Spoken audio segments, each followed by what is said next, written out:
Janoinen varis. Eräänä kuumana päivänä janoinen varis lensi ympäri peltoja vettä etsimässä. Pitkään aikaan hän ei löytänyt yhtään. Hän tunsi itsensä hyvin heikoksi, melkein menetti toivonsa. Yhtäkkiä hän näki vesikannun puun alla. Hän lensi suoraan alas katsomaan, oliko sisällä vettä. Kyllä, hän näki vettä kannun sisällä. Varis yritti työntää päätään kannuun.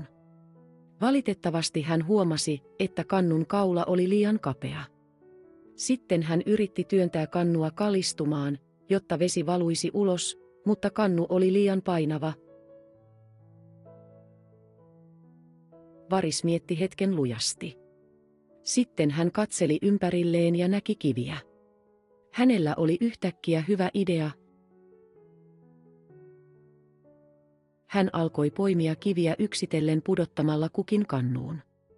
Kun yhä useampi kivi täytti kannun, vedenpinta nousi jatkuvasti. Pian se oli tarpeeksi korkea, jotta varis joutui juomaan.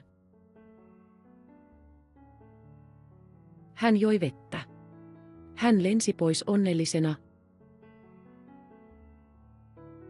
Moraali: ajattele ja työskentele lujasti, saatat löytää ratkaisun mihin tahansa ongelmaan. Thanks for watching.